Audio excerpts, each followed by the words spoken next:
Hello, beautiful listeners. It's your host, Tembi Locke. Welcome to Lifted, a podcast that pulls back the curtain on creativity, resilience, and the extraordinary moments when everything changes.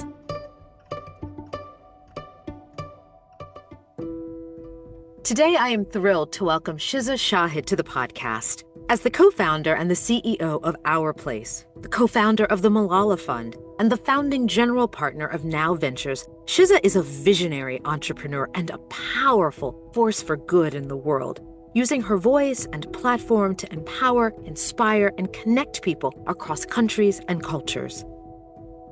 In our conversation, she shares poignant stories of her early experiences traveling from Pakistan to the United States, where she witnessed firsthand the stark disparities in education and opportunity for girls just miles from her home. And I was struck by her incredible work in the nonprofit sector advocating for women's education. We also discussed the incredible journey which led her to found Our Place, a company that beautifully intertwines food, community, and inclusivity. Shiza shared how the early cooking experiences at her dinner table became a source of connection and cultural storytelling, ultimately leading to the creation of this pioneering company. It's illuminating to hear her articulate how what was once a personal challenge, learning to cook as an adult, turned into a mission to simplify, beautify the cooking experience for others. If you're grappling with the balance between passion and practicality, or if you're navigating the complexities of empathy in your work and relationships, Shiza's insights on leading with empathy and building meaningful connections will inspire you to rethink your approach to both work and life. So let's dive into this transformative conversation. Shiza, welcome to the Lifted podcast. How are you? Tembi, I'm so happy to be here. I'm so happy to see you. I'm so happy to see you. From the moment we had our first connection, I thought to myself, now actually, it wasn't even a full thought. It was a felt sense that I was having the privilege of connecting with someone who really is so heartfelt, so empathic, so incredibly smart, driven, and with a vision that can induct literally a globe. And I'm like, this is a privilege. So it's a privilege to have you in my life. It's a privilege to have you on the podcast. And because this season we're talking a lot about travel, and we mean that in the literal sense of I have a carry-on and I'm hopping on a plane, but we also mean traveling into the places in our hearts, in our deepest desires, places we've always wanted to go, but we maybe are afraid or vulnerable, or those are the things we're kind of like looking at. And so with you, I want to just begin, and I've been asking everyone this season, tell me where you are right now in the world, like just drop a pin on the planet. Where are you in time and space right now as we speak? I'm in Culver City, Los Angeles, in the little home office where we started Our Place 5 years ago. And I'm sitting in this fancy phone booth that we got. We started running out of space in the office, and so we started getting creative about how to make more space. And one solution was these very soundproof phone booths. And yeah, that's where I am. It's this space that has really meant so much to me and the team as a place to build our vision. Fantastic. I want to begin a little bit at the beginning. You grew up in Islamabad. What was like a first moment where you were like, I'm leaving home and I'm seeing the world? Actually, America, I think it was a trip to visit my parents' friends in New Jersey and New York City, where as an adult later on I got to live. And I remember going to the Niagara Falls and the Statue of Liberty. And I just remember, I was the youngest by a good amount. And I was sort of in my parents' peer group, a late child, late in their life. So I was alone a lot of the time. Didn't have many cousins or siblings my age, or the children of my parents' friends were older. And we were visiting, and there were more, children my age, and it was a holiday and there were people around. I just remember the sense of like excitement and connection and belonging and fun. Oh, I love that. I love that. You've mentioned your parents. So I think that's a perfect segue to kind of talk about perhaps because so much social justice is such a part of the thread that runs through your life. And it begins, I think, in the things that I know of you and have learned about you very, very early, and that you had the parental support for that. Mm. How did your parents influence your sense of social justice in the world? It's interesting. My parents, I love them so much, and they really sort of worked hard to give my siblings and I opportunities that they did not have access to. Today, my mother runs an orphanage, my father supports her, and they have this life that's so filled with purpose and meaning. And they've always been charitable. It's a big part of our culture, big part of the religion. It's a big part of just, growing up with something in a place where so many people have so little and just knowing your responsibility. So we definitely grew up with that. But my parents never pushed me towards this path. In fact, I was the one going to them and saying, "Hey, this summer I think I'm going to intern with this nonprofit, and hey, this thing that's happened in the country, I'm going to go and protest." And I sometimes joke that my parents practiced benevolent neglect. I was the youngest child, so they were sort of, far less anxious than they had been with my siblings. I was on my own. I would find my path to doing things that felt meaningful and purposeful. And they would mostly just tell me to be safe, and that was kind of it. I was the one who was seeing my path, and my parents were just sort of letting me do it. And, sometimes stepping in to stop me because it wasn't safe in their opinion. Often stepping in because I had sort of, taken on something big and I needed a little help. I Sure. remember, being 19, 20 years old, coming home from college and organizing the summer camp from girls from the Swat Valley. That camp went very well. This was a part of the country where there was a lot of violence, terrorism, girls' education was under attack. And at the end of the summer camp, we had this big event to bring in media and civil society leaders to hear from the girls what they had been going through and what change they wanted to see in their community. And this is this big event. I've never organized anything at this scale. And I arrive and I just, my dad's just there setting up chairs, and it's just this sense of, okay, you're Yeah. here.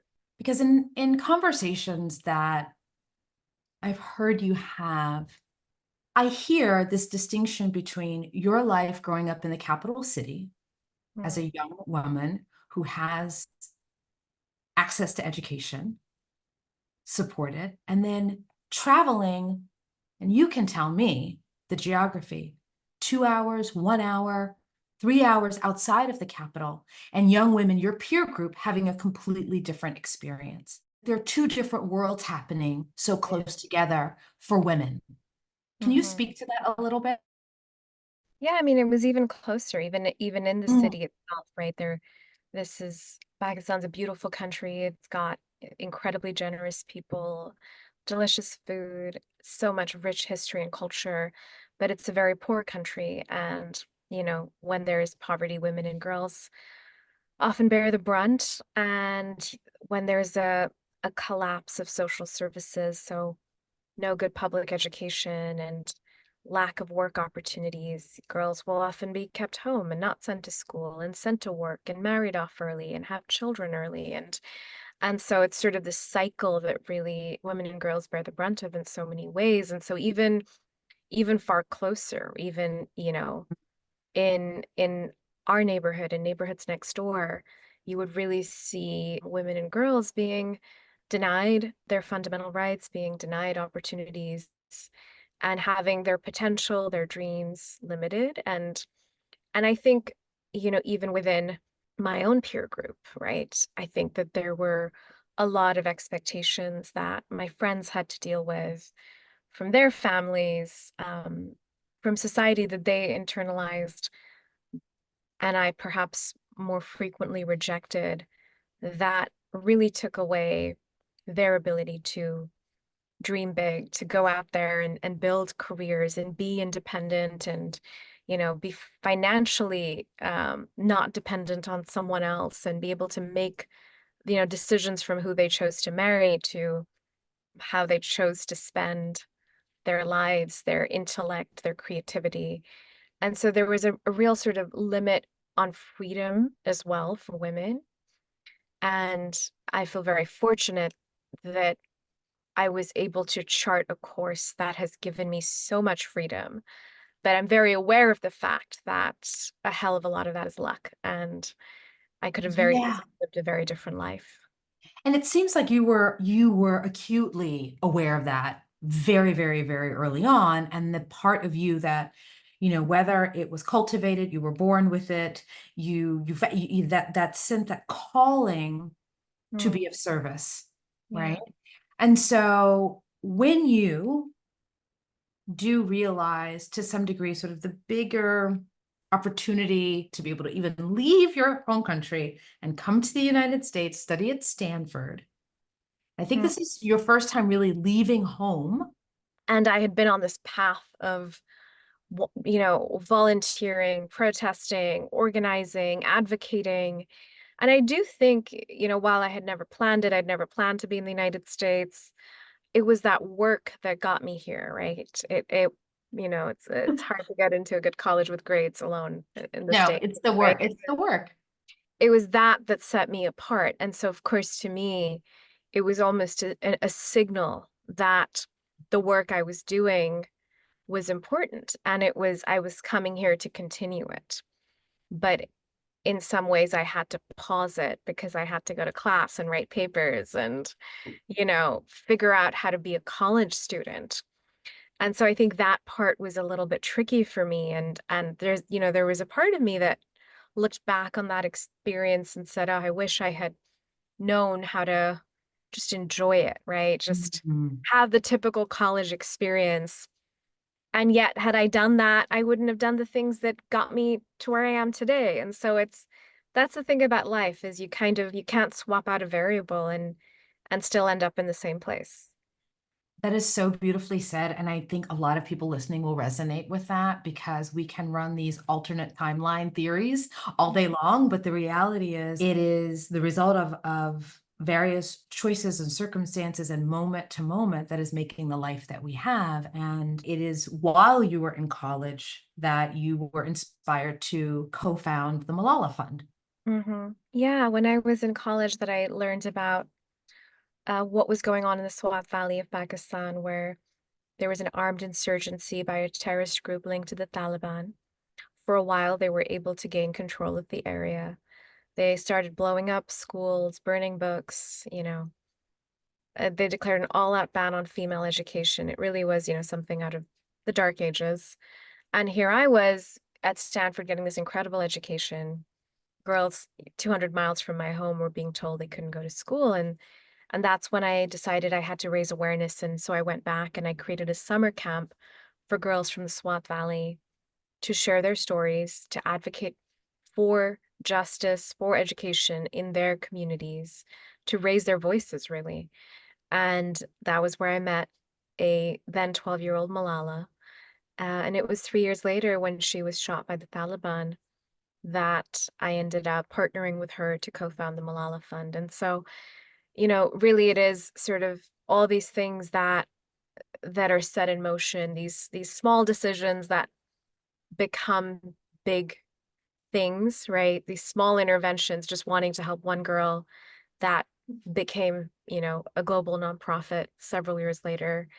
And you don't know how that's going to turn out. You just have to show up and try and make a difference, and have faith in the butterfly effect. In the butterfly effect. I want to really highlight a Mm, part of your story that I think will resonate with a lot of people, which is you leave Stanford, and mm, before you co-found the Malala Fund, you're working, correct? mhm, With McKinsey. Back when it was cool. Back when it was cool. You were following the path that is the traditional sort of, I've graduated from college, I get my first job, you're compensated for it beautifully, all the things. And yet there's your heart that is calling you to do something else specifically when someone, as you said, that you know has been harmed, and you say, I'm not going to do that. I'm going to leave McKinsey and I'm going to do this. That pivot, that moment, what was happening inside of you? Can you take us through that week, that decision point, that weekend, that sleepless night, and when you knew I have to do this? When the moment when it just landed of like, no, this is the path. So when Malala was shot, I flew in to be with her and her family, and there was no doubt in my mind that I would be there with them for them as long as they needed. And when this idea of the Malala Fund came to us, and I brought it to them and said, I really think you should do this. You should take the power of your courage and actually build an organization around it so that it's not a story or a moment, but a real movement with support and organization and structure and policy goals. They said, well, okay, but you've got to do this with us. And my immediate reaction was, no, I'm 22 years old. I'm a year out of college. I don't know how to do this. I'll find you someone. Mm. And then I remember sort of sitting with it and thinking about it. And I went back to McKinsey. I was working on a project and I just kept, when you have multiple tabs open on your laptop, and I'm supposed to be working on this spreadsheet model, and I'm switching over to an email I'm writing to a publisher about Malala's first book. And I just, realized how deeply I was being pulled to this.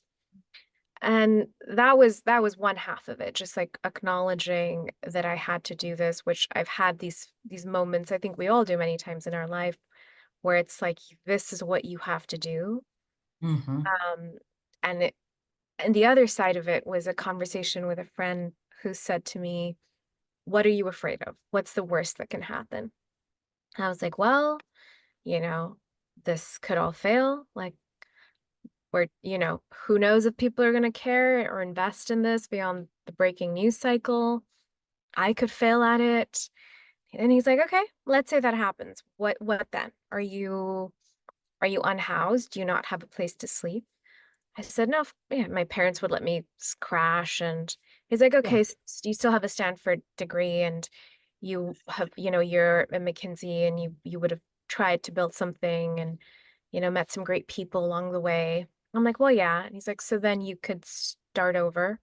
As we really sort of mapped out the worst case, it was so clear that so much of the fear wasn't real fear. It wasn't Mm. of being physically hurt or, you know, the reasons why fear exists to keep us alive, right? It wasn't that fear, justified fear. It was societal fear. And that was a really helpful exercise that I've really stuck with since then. It sounds like an incredible, you used to map out the worst case scenario. You went on to found Now Ventures, Mm. focus on social impact investments. Can you tell us a little bit about that? Yeah, it was after starting the Malala Fund, once I'd had the privilege of building in the early days of that organization, I wanted to return to this intersection of business and impact that I had really been exposed to at Stanford. Growing up in Pakistan, in the capital city, there wasn't a startup ecosystem. I'd never, met founders, let alone female founders. I was really sort of thinking about change and impact through nonprofit and advocacy, government and nonprofit, those two models. And the more I was exposed to them, while I deeply value the work of so many nonprofits, I also understood the challenges within those models. For example, as a nonprofit CEO, a lot of your time is spent raising money, right? Versus being able to think about the solutions you're deploying on the ground. As a nonprofit CEO, a lot of how you're measured is how little you spend on operations, including how you pay your people, right? So you're not able to actually attract and compensate great talent. So there were all of these sort of challenges within the model that I really struggled with. And you know, I really was drawn to this idea of business with deeper social purpose, and specifically looking at the inequities in the startup ecosystem and funding, where women receive, 2% of venture capital, Black women 0.2%, thinking about, all of these incredible ideas and entrepreneurs who are just being ignored, and wanting to be a part of trying to shift that a little bit. And so I was Yeah. given the opportunity to start a small fund with AngelList, which is a venture capital platform with the thesis around impact investing and investing in founders who were underrepresented as well. And I had the privilege of investing in 20 amazing businesses, everything from healthcare to benefits for working parents to fertility. And it really gave me a seat at the table in terms of seeing how entrepreneurship can be a vehicle for change in a way that's different from nonprofit entrepreneurship or advocacy work. Some people might think it's sort of incongruous to go from nonprofit to for profit, but you do this seamlessly and beautifully for all the reasons you've just said. And when you come to found Our Place, I want you to share the story behind it, because one of the things that I love is that in the founding of this company, you bring such a vision, such beautiful, beautiful vision to it. And I'm just going to share with you from the outside looking in a few of those things that seem so core, essential, and deeply rooted in the company. One is just bringing people together over food. Two, centering everything around inclusivity and sustainability, Hmm. fostering community and connection among diverse groups, again, around food, functionality and design, Hmm. and then storytelling through home cooked meals. It takes a very visionary person, Shiza, to be like, I see all of this and I want all of this in one product.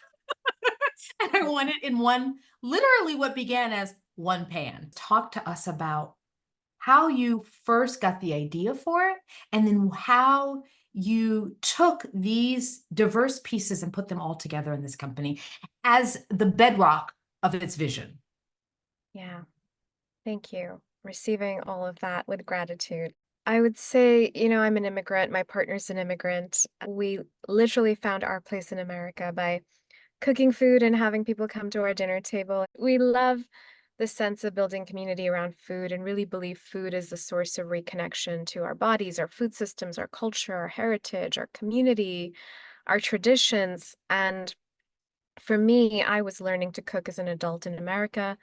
My mother never taught me to cook because she had her dreams constrained by domestic burdens. And she sort of, would never let us in the kitchen growing up. And I always thought it was because she was worried about hot oil and water. And I realized only later in life it was her way of setting us free. But then, of course, I moved 7,000 miles across the world and I couldn't myself.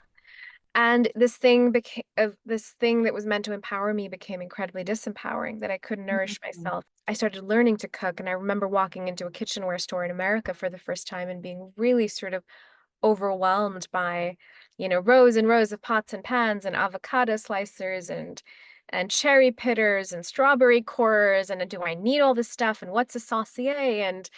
And so we really sort of wanted to turn that model on its head and say, how do we design for simplicity, for joy, for creativity? You know, if we want to get more people cooking and sharing meals together, we have to design products that are easy to use. I love that you said the thing that was meant to set me free Mhm. actually constrained you. By creating this company, create a tool for both storytelling, for connectivity, Mm. that is simple, beautiful, elegant, but you also founded it with this idea that I had, that you must lead with empathy. Mm. Talk about leading with empathy as a founder and as a CEO of this company. What does that look like and why does it matter? I think that when you're building anything, it ultimately comes down to people, right? It's you want to go fast, go alone. You want to go far, go together. The proverb. And if you're building an organization, it's about the people that you attract and the people that you retain, and hopefully the work that they create together, right? That creative chemistry that you're able to nurture, that sense of ownership and accountability and empowerment and growth. And I think that one of the things that allows me to do that is to channel empathy and to lead more with my feelings than I think is traditional in a business environment. For me, I grew up in a place where most women who had big dreams didn't get to work, right? They didn't get their father's permission, their husband's permission. They had to walk into environments with severe sexual harassment.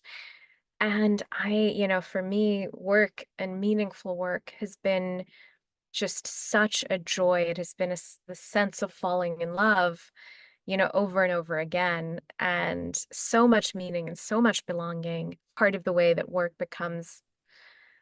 can start to fill that place in your life a little bit is when you have colleagues that you admire and respect, who you care about and who care about you. And we are now 5 years into this team. We have gone through, highs and lows and illnesses and deaths and births and all of it, right? And you have to go through that with empathy and compassion and genuine care.